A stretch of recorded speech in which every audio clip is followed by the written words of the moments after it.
لا الہ الا اللہ واللہ اکبر وللہ الحمد۔ ان تکبیرات کو پڑھنے کا وقت 9 ذی الحجہ کی فجر سے لے کر 13 ذی الحجہ کی نماز مغرب تک ہے۔ ہر نماز کے بعد پڑھنا بھی مستحب ہے۔ ہر نماز کے بعد بلند آواز سے بھی پڑھیں اور چلتے پھرتے، لیٹے بیٹھے اٹھتے ان تکبیرات کو پڑھتے رہیں۔ ان تکبیرات کو پڑھنے کی اصل دلیل قرآن مجید میں ہے۔ اللہ تعالیٰ سورہ بقرہ میں فرماتے ہیں وَاذْكُرُوا اللَّهَ فِي أَيَّامٍ مَّعْدُودَاتٍ، اور اللہ کا ذکر مقررہ دنوں میں کرو۔ اور مزید سورہ حج میں فرمایا وَاذْكُرُوا اسْمَ اللَّهِ فِي أَيَّامٍ مَّعْلُومَاتٍ، اور تاکہ وہ مقررہ دنوں میں اللہ کا نام لیں۔ صحابہ کرام رضوان اللہ علیہ مجمعین ان دنوں میں کثرت سے تکبیرات پڑھتے، اور نبی کریم صلی اللہ علیہ وسلم نماز عید کے لیے عیدگاہ جاتے۔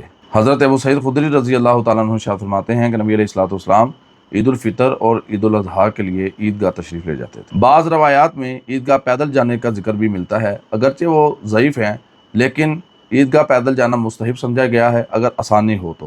اگر آپ کے لیے آسانی نہیں، چل کر جانا مشکل ہے یا عیدگاہ دور ہے تو گاڑی پر بھی جا سکتے ہیں، سواری کا استعمال بھی کیا جا سکتا ہے۔ عیدگاہ ایک راستے سے جانا اور واپسی پر راستہ بدل کر آنا۔ حضرت جابر رضی اللہ تعالیٰ عنہ فرماتے ہیں نبی کریم صلی اللہ علیہ وسلم ایک راستے سے عیدگاہ جاتے تھے اور راستہ بدل کر دوسرے راستے سے عیدگاہ سے واپس آتے تھے۔ علماء نے اس کی کئی حکمتیں بیان کی ہیں، ان میں سے ایک یہ ہے کہ زیادہ لوگوں سے ملاقات ہو سکتی ہے، یا دین کے شاعر اور اللہ کی اس دی گئی نعمت کا اظہار کرنا ہوگا، یا پھر دونوں راستوں کو قیامت کے دن اللہ کے ہاں گواہ بنا کر پیش کرنا ہوگا۔ اسلام نے عورتوں کو بھی عید کی خوشیوں اور نماز میں یا دعا میں شامل ہونے کا حکم دیا ہے۔ نبی علیہ السلام نے ارشاد فرمایا کہ وہ عورتیں جو حائضہ ہوں، جن کو نماز پڑھنی ان دنوں میں ممنوع ہوتی ہے، اگرچہ وہ نماز میں شریک نہ ہوں لیکن اس دعا میں ضرور شرکت کریں۔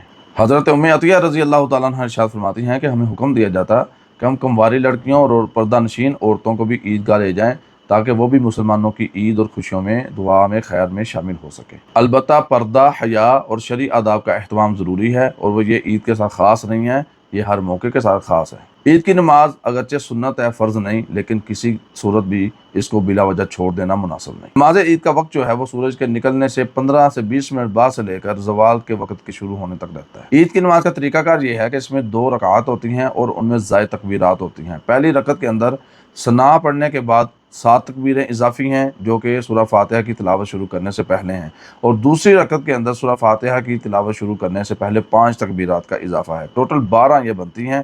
یہی نبی کریم صلی اللہ علیہ وسلم کا مسنون طریقہ ہے۔ نماز کے بعد امام خطبہ دے گا، اور سنت یہ ہے کہ اس خطبہ کو سنا جائے۔ جمعہ کے اندر یہ ہوتا ہے کہ نماز سے پہلے خطبہ ہوتا ہے، لیکن عید کے دن نماز کے بعد خطبہ دینا ہی نبی علیہ السلام کی سنت ہے۔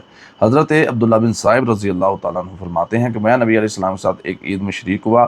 آپ علیہ السلام نے نماز عید ادا کرنے کے بعد ارشاد فرمایا کہ ہم عید کی نماز کے بعد خطبہ دیں گے، جو سننا چاہے وہ سنے، جو جانا چاہے وہ چلا جائے، لیکن اس خطبہ کو سننا اور دعا میں شریک ہونا زیادہ بہتر ہے۔ عید کے دن مبارکباد دینا بھی مستحب عمل ہے۔ صحابہ سے اس کے آثار ملتے ہیں، لیکن بعض علماء ان روایات کو درست نہیں سمجھتے۔ بہرحال یہ حسن معاشرت ہے، ایک دوسرے کو ملنا، مبارکباد دینا، اور ایک روایت کے اندر تو یہ الفاظ بھی ملتے ہیں، اس کو بھی علماء نے ضعیف کہا ہے، لیکن روایت موجود ہے تقبل اللہ منا ومنکم، کہ اللہ آپ کی طرف سے اور ہماری طرف سے قبول فرما لے۔ تو اگرچہ کوئی بندہ مبارکباد دیتا ہے تو وہ دین کا حصہ سمجھ کر، اس کو فرض سمجھ کر، لازمی سمجھ کر نہ دے، لیکن حسن معاشرت کے طور پر ایک دوسرے کو ملنا، اور اسی بہانے جو ناراض ہوتے ہیں، جن کی لڑائیاں ہوتی ہیں، وہ بھی مل لیتے ہیں، تو یہ حسن معاشرت ہو سکتا ہے، لیکن دین کا حصہ سمجھ کر اس کو نہ کیا جائے، سنت یا صحابہ کا طرز عمل سمجھ کر نہ کیا جائے۔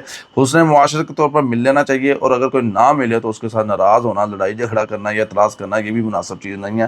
البتہ مبارکباد دینا، ملنا، خوشی کا اظہار کرنا یہ جائز ہے۔ عید اسلام کے اندر خوشی کا دن ہے، لیکن یہ خوشی شریعت کے دائرے میں رہ کر ہونی چاہیے۔ فضول خرچی نہ ہو، بے پردگی نہ ہو، گانے باجے اور فحاشی سے بچا جائے، نماز اور ذکر سے غفلت نہ ہو، قربانی کی جائے، کیونکہ عید الاضحیٰ کا سب سے بڑا عمل قربانی ہے۔ اللہ تعالیٰ فرماتے ہیں فَصَلِّ لِرَبِّكَ وَانْحَرْ، پہلے نماز پڑھو پھر اپنے رب کے نام کی قربانی کرو۔ قربانی میں اخلاص ہونا شرط ہے۔ اللہ تعالیٰ فرماتے ہیں لَن يَنَالَ اللَّهَ لُحُومُهَا وَلَا دِمَاؤُهَا وَلَٰكِن يَنَالُهُ التَّقْوَىٰ مِنكُمْ، اللہ تعالیٰ کو نہ ان کا گوشت پہنچتا ہے، نہ ہی خون پہنچتا ہے، بلکہ اللہ کو تمہارا تقویٰ اور اخلاص پہنچتا ہے۔ اس لیے قربانی ریاکاری کے لیے نہ ہو، نمود و نمائش کے لیے نہ ہو، صرف اللہ تعالیٰ کی رضا کے لیے ہو۔ اور قربانی کے اگلے دن سے لے کر 11، 12 اور 13 ان 3 دنوں کو ایام تشریق کہا جاتا ہے۔ ایام تشریق کے اندر ذکر و عبادت سے غفلت نہ کی جائے۔ نبی کریم صلی اللہ علیہ وسلم نے ارشاد فرمایا ایام تشریق سارے کے سارے کھانے پینے اور ذکر کے دن ہیں۔ بعض لوگ عید کو صرف تفریح اور رسم بنا لیتے ہیں، حالانکہ یہ عبادت، ذکر، شکر اور اطاعت کا دن ہے۔ اس لیے اس دن نمازوں کی پابندی کی جائے، والدین کے ساتھ حسن سلوک کیا جائے، رشتہ داروں کے ساتھ ملاقات کی جائے، فقراء کی مدد کی جائے، مسلمانوں سے محبت کا خصوصی اہتمام کیا جائے۔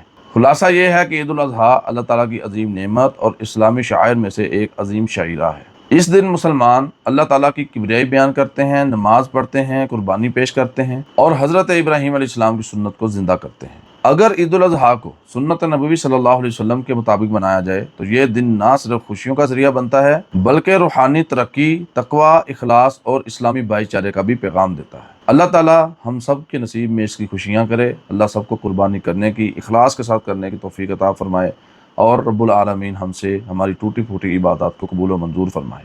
اگر آپ کو یہ ویڈیو پسند آئی ہے، اس کو لائک کریں، شیئر کریں، کامنٹ میں اپنی رائے کا اظہار بھی کیا کریں اور چینل کو سبسکرائب بھی کیا کریں۔